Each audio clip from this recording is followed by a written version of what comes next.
Hey everybody, I'm Josh. And I'm Rachel. And today we're gonna ruffle some feathers. We're gonna share with you some things that we think are either overrated tips, tricks, or experiences that you may run into in Las Vegas. Let's go.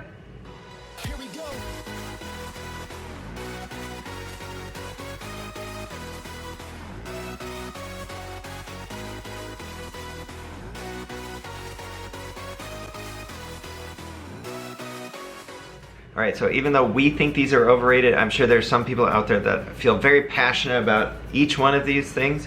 If you do feel that way, leave a comment down below. We don't mean to offend anybody, but it's just stuff that doesn't add to our experience or actually makes it worse. One of the first things that we want to talk about is free drinks. Doesn't make it worse at all, but calling them free drinks when you're gambling on the casino floor is the biggest overrated thing I can think of. People talk about coming to Las Vegas so that they can get their free drinks while they're gambling. How many times do you spend $20, $50 to get that PBR? Heck, we just spent $70 on 2 free drinks. Yes, it happens a lot. And right now in Las Vegas, ever since the reopening from the pandemic, there's been less wait staff. And so sometimes you're waiting up until 20 minutes to get a free drink, which if you're playing at a slot machine for that amount of time, you know that you're spending more than a couple bucks for your drink. And so calling them free drinks is what we think of as overrated. We just call them bonus drinks. If you can get one while you're doing it, awesome. But we have found ourselves buying drinks more often lately. Another overrated trick or tip is the $20 sandwich trick. It does not matter. No. Just ask nicely for an upgrade if you want an upgrade, or book the room you want in the first place. Yes, so we've had plenty of times where we have just asked for a complimentary upgrade, and if they can do it, they will. The staff is very pleasant, you know, and if you want to tip them afterwards, tip them afterwards. You don't have to go ahead and do, you know, the sandwich trick is put a $20 bill, $50 bill, $100 bill inside of your ID and your credit card and hand it to the staff. It just looks foolish sometimes, so ask nicely and tip afterwards if you want to. Next one that we think is overrated is the mid-strip. If you have been here anytime recently, the side, especially from like a Harrah's to Paris almost, it gets so trashy. I'm sorry to anyone that stays there and really likes it, but there's a lot of drug use, homelessness, drunkenness, and I get it, it's Vegas, but it's to the point where you don't always feel safe going down it. Yeah. And that's why we don't like mid-strip as much anymore. And you know, an alternative to it would be North Strip or South Strip. We've really had great stays staying at the North End at Wynn and Encore, staying at the South End at Mandalay Bay, Delano, and even Luxor. Yep. You know, it's less crowded, it's less likely to potentially have a crime happen to you. Another thing that we think is overrated, especially if you're only coming to Vegas once a year, or you come in frequently, or this is your first time, staying off Strip. The Strip's here for a reason. Stay on it, enjoy it. So stay on Strip if you only come once a year or it's your first time coming to Vegas. Yeah, because the truth is most people aren't coming to Las Vegas to go hiking in the rocks. Yeah. You're here for the Strip, you know, make it as easy as possible because everything takes a little bit longer to get to. No matter what you think. Yes. The next one, so buffets have actually been kind of going out of popularity, at least amongst the businesses. They have not brought back as many buffets, and I think that some of the quality has actually been lower. We personally don't do buffets very often because you can find places where you can do an all-you-can-eat, and it'll be freshly made. That's the issue that we have a lot of times with buffets here in Las Vegas, is the food may be out for a long period of time. You're getting food that is not seasoned correctly. It doesn't have the right texture because it's been sitting under heating lamps. It's not warm because it's been sitting there. Yeah. So for us, we think buffets are actually overrated. All right, this next one is going to be a big controversy, I bet. But the big thing right now is talking about smoking in the casinos. Now, I'm not going to say that we need to outlaw smoking in Las Vegas, but I find it very interesting that there's starting to be small sections that are roped off for non-smoking. There's actually only a couple areas that really do have a strong non-smoking area, and Park MGM is the only one on the Strip that is non-smoking. Yeah. It makes me wonder how it would work if there was a actual smoking section that was more sectioned off rather than the non-smoking section. It'd be really interesting to see, because more than 60% of people that come to Vegas actually agree that there should be some type of non-smoking rule put into place. The other interesting part for me is the rest of the nation has went to non-smoking. Yes. All restaurants are non-smoking anymore. All public areas. All public areas. And so to have smoking in buildings is kind of an oddity. Yes, and it does seem like the one argument for it is, it's Vegas. It's the adults' playground. I should be able to do whatever I want. I mean, you still can't do illegal drugs in the casino or on the casino floor. Don't get me wrong, people are doing it. That's that. Interesting to hear what your thoughts are down below on that one. That's right. If you're enjoying this video and you want to see more Las Vegas tips, tricks, restaurant reviews, and hotel reviews, go ahead and click that like and subscribe button down below. the next one, we are super guilty of this one, celebrity chefs. Now, the reason why I'm talking about this mostly though is because if you pay any attention to Caesars, Caesars has really gone fully in on just a couple celebrity chefs. And we're talking celebrity chefs like TV celebrity chefs. Correct. Like Bobby Flay, Guy Fieri, Giada, Gordon Ramsay. That's already like 50% of your restaurants in the Caesars profile, which is about half of the strip. So that's where we look at, like, we like the idea of like finding more variety. Now, sometimes we've had great meals. Hell, we loved Martha Stewart's restaurant, and we know that she isn't back there cooking it. And we loved Amalfi over at Caesar's Palace. Yes. By Bobby Flay. But it's getting to be a bit too much, where it's all the same people. And that's where we would love to have just more variety. This is another controversial one, especially with some of the sizes of the sports books. Oh, but yeah. sports betting and sports books, you do know there's an app for that. Right. So doing it, as long as you're in the spot, you don't have to go sit at the sports book. You don't have to make those bets. You can actually do it on your phone. Yeah, I actually, when we're back home, which is nowhere near Las Vegas, I bet on my couch. Yeah. You know, I don't have to go to the casino. So that's where it's interesting that sports betting is still as big as it is out here, because half of the MGM ones you can just make from a kiosk that's on the casino floor. I think Caesars has that option as well when we were in there. Yeah, so the sports books are actually, now Circa, that's a mecca. That is a mecca, and it was really fun to watch. Yes, but what's interesting is anytime you go by a sports book, there's actually not as much seating as you think there should be. Yeah. There's all those big TVs and nowhere to sit. Another controversial one is going to be where people are choosing their comps or perks from their casino program based on free parking. We've been places, even in a town just south of us at home, that you have to pay $15 to $50 a night to park. So this is not a new thing. It's not new to Vegas. It's actually a common practice in many cities. Yeah, it's really interesting that in Vegas, people get really hung up on the free parking piece, whereas every other city, or most big cities in the country, that's the one thing that they actually already have. Yep. Maybe it's the only thing that hasn't been nickeled and dimed away in Vegas. But people get very fired up about free parking, and for us, we just don't care. Yep. Now, we fly.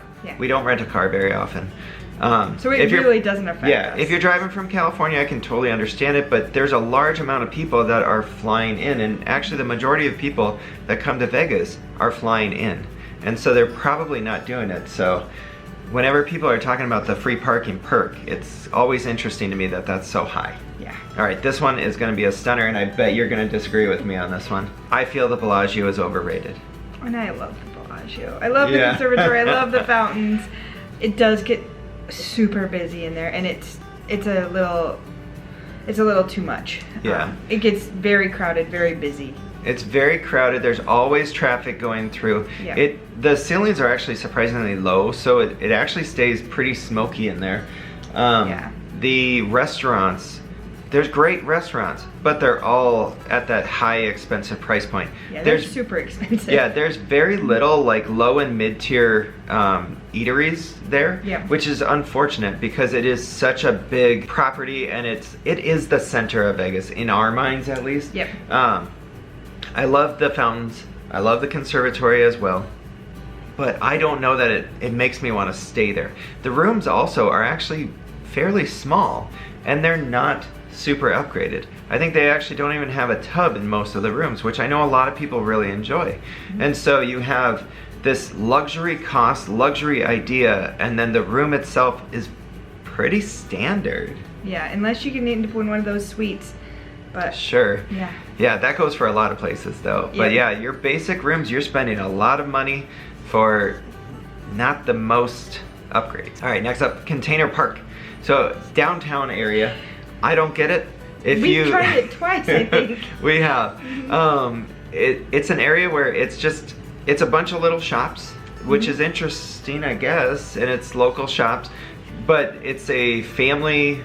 I was gonna say, what do you call it? That's what I would kudos it for, is if you have a family or you bring kids to the downtown area. Container Park had a great play area where the kids could actually play in the middle and the adults were enjoying themselves with either a cup of coffee or a beverage as they watched it, and it was contained. They were contained in the container park. And I don't know that Container Park is exactly overrated at this point in time. It used to be very high on people's list of must-dos. Yeah. I can tell you it's not a must-do. If you want to have a good feel of a local neighborhood and restaurants and stuff, head on down to the Arts District. It's actually less than a mile walk from the downtown area, so if you're down there already, we've really enjoyed. There's a lot of breweries down there, a lot of good restaurants.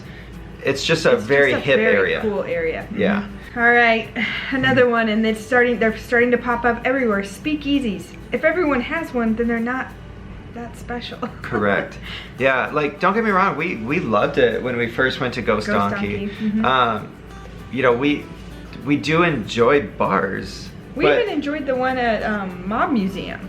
True. But you just see them coming up everywhere. And it just feels like a money grab right now, where all they're doing is putting up a non-windowed front, and then they charge $5 extra per drink. Yeah. It doesn't make a lot of sense to me. If you're having to get a reservation for your speakeasy, then it's not that secretive. All right, the next one up is Hold the Gold. This goes for all the gold flake on food. I don't understand what's going on, why they're doing it, but it doesn't change the flavor. Right. There's a lot of places where we've been going to eat lately, and this goes for a few other items. Caviar, gold, and truffles. Yeah. Everybody is trying to sneak those on so they can charge an extra probably like $10 to $30. Yeah, I was gonna say at least. I don't understand it, other than it feels a bit like a money grab. And we are big foodies, so of course we're headed to those restaurants and we're gonna try them. But you can't do it without. I would love to say, can I not have the gold flake and save me $5, or no truffles, save me $20? And it's not stopping us from ordering it. We're just like seeing it everywhere and going, why? All right, another one, and this has been one of those pieces that I kind of, since I started coming to Vegas when I was 21, have always wanted to do and not done. And the older I get, the more I'm glad I haven't. The Venetian gondolas. Yeah. And I'm sure there's definitely people out there that have had a special moment. Hell, you may have gotten engaged in one. Right. But when you really get down there and you look at it, it is an indoor pool or an outdoor pool. And I don't think those guys are driving the cars either. I believe there's actually a motor on it. We've seen it before. Yeah. It's just one of those, I almost feel it's a tourist trap. Like the 100%. showgirls on the strip who are taking your picture or whatnot. Just save your money. I would agree. Now, I will tell you, when we go to Venice this year, we were riding in a gondola. I agree with that. And saving my money here in Vegas. Yeah, I think you can actually get a similar experience just by walking in that area, because in all reality, there's not a lot of space. You're right next to a bunch of people walking and talking right next to you. It's not the most intimate, romantic area. Okay, these are popping up all over. Slot experts. If these people were slot experts and they could tell you how to win that next slot machine, do you think they'd be making YouTube videos or telling you on TikTok? No.